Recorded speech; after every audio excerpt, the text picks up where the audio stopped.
Semangat pagi di hari Rabu 25 November 2020. Kembali bersekutu dalam persekutuan doa anggota keluarga Allah, menenangkan hati, menenangkan pikir dalam saat teduh sejenak.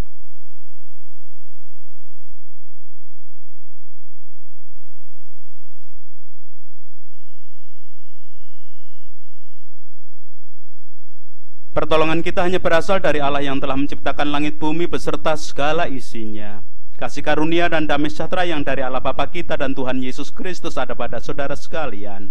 Amin.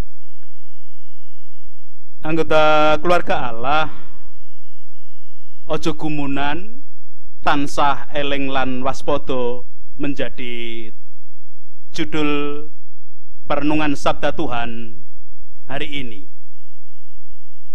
Judul tersebut berasal dari dua ungkapan Jawa. Jika ditranslate dalam bahasa Indonesia menjadi jangan mudah heran, tetapi harus selalu ingat dan waspada.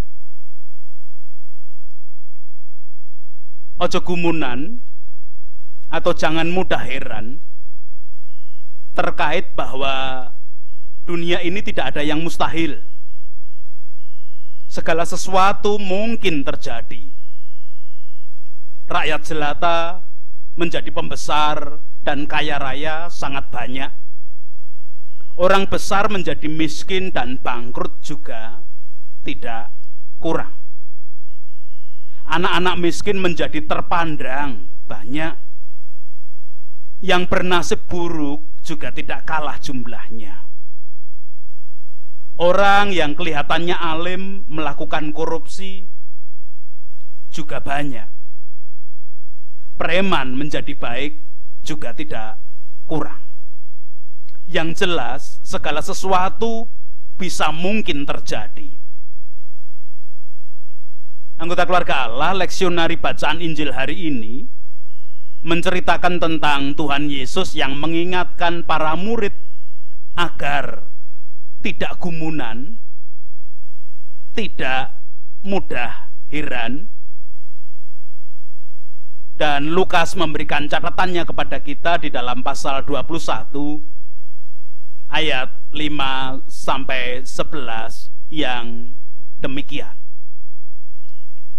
Ketika beberapa orang berbicara tentang bait Allah dan mengagumi bangunan itu yang dihiasi dengan batu-batu yang indah dan dengan berbagai-bagai barang persembahan, berkatalah Yesus, apa yang kamu lihat di situ akan datang harinya di mana tidak ada satu batu pun yang dibiarkan terletak di atas batu yang lain.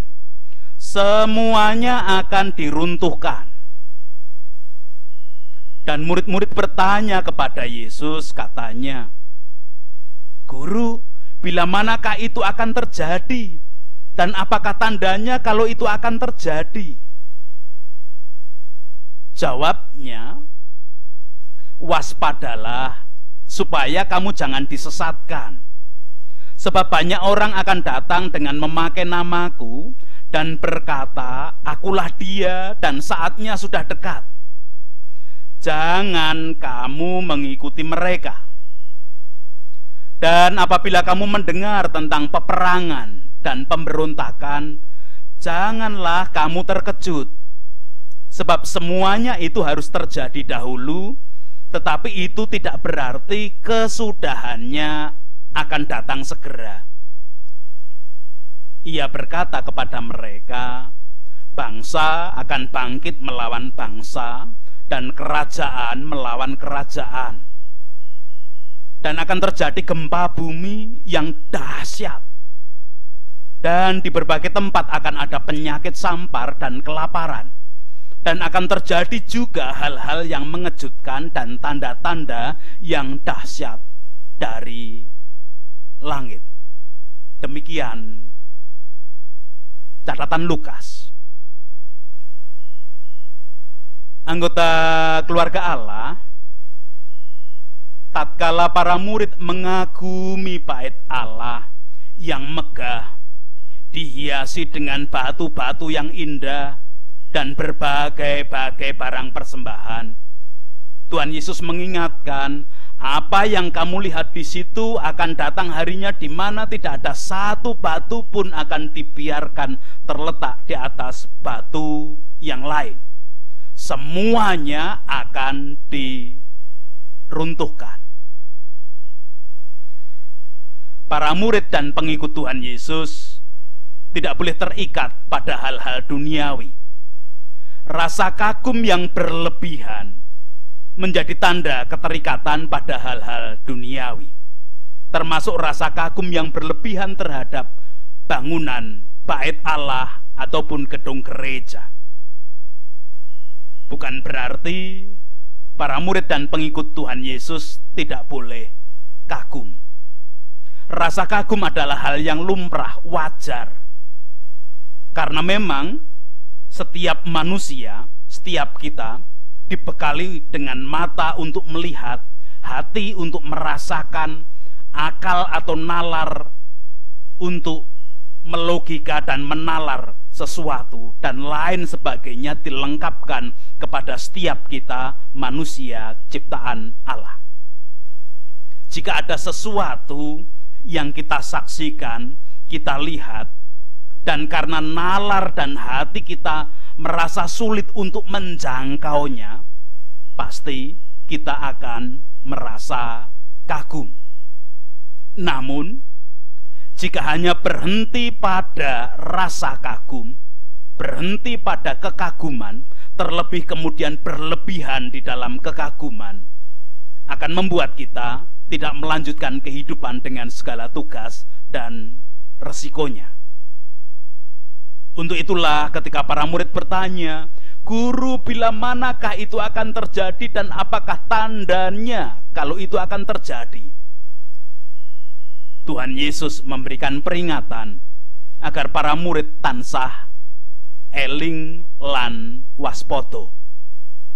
Dalam ungkapan Jawa, eling memberikan pengajaran bahwa manusia harus selalu ingat pada yang memberi hidup. Ingat bahwa kehidupan di dunia ini tidak langgeng, hanya sementara, dan pada saatnya akan pulang kembali kepada Sang Pencipta. Sedangkan waspada dapat ditafsirkan bahwa manusia harus memperhatikan segala tanda-tanda alam yang ada di dekatnya. Waspada bukan seperti awas terhadap musuh di medan perang, tetapi kewaspadaan untuk bersikap dalam menghadapi hidup. Anggota keluarga Allah, para murid dan pengikut Tuhan Yesus diperingatkan untuk selalu ingat akan Tuhan, dan pada saatnya akan datang waktunya, yaitu hari akhir atau kedatangan Tuhan. Kewaspadaan para murid dan pengikut Yesus harus diwujudkan untuk tidak mudah tergiur dengan ajaran dan pengajaran sesat dari yang mengaku, "Akulah dia dan waktunya sudah dekat." Memang akan terjadi peperangan dan pemberontakan, akan terjadi bangsa melawan bangsa, kerajaan melawan kerajaan, akan terjadi gempa bumi yang dahsyat, kelaparan, penyakit sampar, dan tanda-tanda dahsyat yang lain dari langit. Memang semua itu menjadi tanda-tanda yang mendahului datangnya hari akhir. Tetapi itu tidak berarti kesudahannya akan datang. Tugas para murid, tugas para pengikut Tuhan Yesus Kristus termasuk kita, tugas anggota keluarga Allah, bukan untuk berhenti pada kekaguman atas peristiwa-peristiwa dan tanda-tanda yang mendahului datangnya hari Tuhan. Tetapi kita harus selalu waspada dan menjalani hidup sesuai dengan kehendak Tuhan, mengandalkan kemampuan manusia yang terbatas guna menyambut hari kedatangan Tuhan tidaklah bermanfaat. Sekali lagi, mengandalkan kemampuan manusia terbatas, tidak bermanfaat. Di dalam hidup ini hanya Tuhan yang tidak terbatas. Maka sabda dan kehendaknya lah yang bisa menolong keterbatasan manusia sehingga hidup tidak sia-sia di dalam menyambut kedatangan hari Tuhan.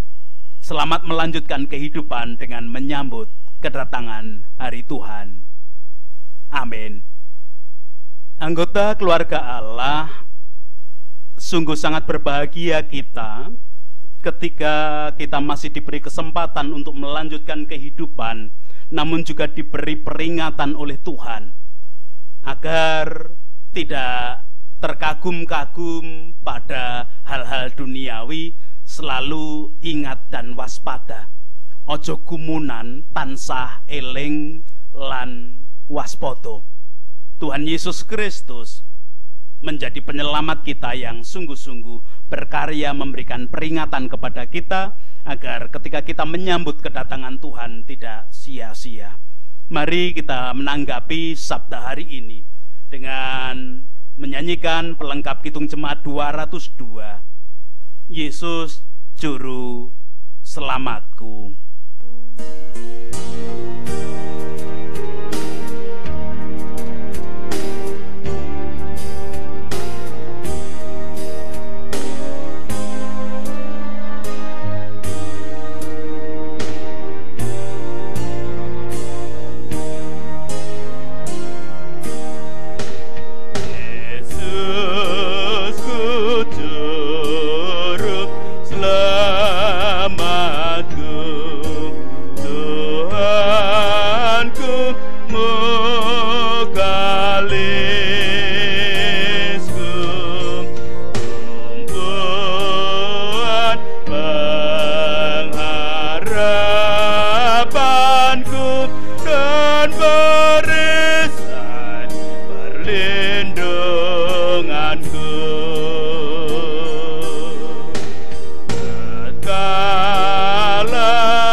Kita berdoa bersama. Terima kasih ya Tuhan, Engkau masih memberi kesempatan kepada kami untuk melanjutkan kehidupan di tengah jagat raya ini, sembari kami mempersiapkan diri menyambut kedatangan Tuhan. Dan ketika kami hendak menyambut kedatangan Tuhan, Engkau memberikan bekal peringatan kepada kami agar kami tidak gumunan, tansah eling lan waspada. Karena ternyata dalam kehidupan duniawi ini tidak ada yang abadi. Semua terbatas, pada saatnya akan hilang lenyap. Hanya Engkau yang abadi kekal, hanya Engkau yang tidak terbatas. Dan untuk itulah kami mau taat pada sabda, perintah, dan kehendak-Mu, agar di dalam keterbatasan kami juga boleh menggapai Engkau yang tidak terbatas. Kuasai kehidupan kami hari ini dalam setiap aktivitas kerja apapun. Anggota keluarga Allah yang mengalami kelemahan tubuh jasmani, biarlah tetap merindukan kasih kuasa-Mu. Jamahan tangan kuasa-Mu menjadi kekuatan penyembuh di dalam kehidupan. Kalaupun Engkau memperkenankan sakit penyakit itu tetap ada, Engkau menambahkan kekuatan dan kebijaksanaan sehingga kehidupan untuk selalu takut dan taat kepada Tuhan juga boleh diwujud nyatakan. Menyerahkan anak-anak dari anggota keluarga Allah dalam masa pendidikan di suasana pandemi, biarlah kasih setiamu tetap ada. Menyerahkan muda-mudi di dalam usia produktif, melakukan aktivitas kerja harian, biarlah kasih-Mu juga yang ada.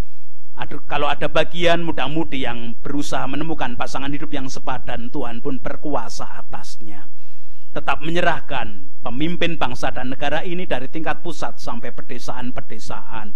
Menyerahkan wakil rakyat, tokoh masyarakat, tokoh agama dimanapun tempat berada. Masyarakat bersama-sama bahu-membahu dengan para pemimpin, para wakil rakyat, tokoh masyarakat, tokoh agama, dan sesama yang ada, membangun kehidupan, menggapai damai sejahtera pemberian-Mu, biarlah kasih-Mu yang nyata. Para medis bekerja menjadi garda paling depan di suasana pandemi pun tetap dalam naungan tangan kasih kuasa Tuhan.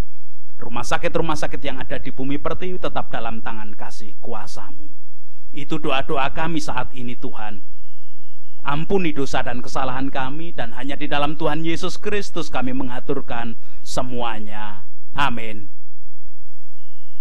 Bersama melanjutkan kehidupan dengan bekal dari Tuhan, peringatan dari Tuhan, agar tidak gumunan, tansah eling lan waspada di dalam kehidupan, sehingga kita layak menyambut hari Tuhan sesuai dengan kehendak Tuhan. Tuhan memberikan berkat-Nya kepada semuanya. Tuhan memberkati engkau dan melindungi engkau. Tuhan menyinari engkau dengan wajah-Nya dan memberi engkau kasih karunia. Tuhan menghadapkan wajah-Nya kepadamu dan memberi engkau damai sejahtera. Amin.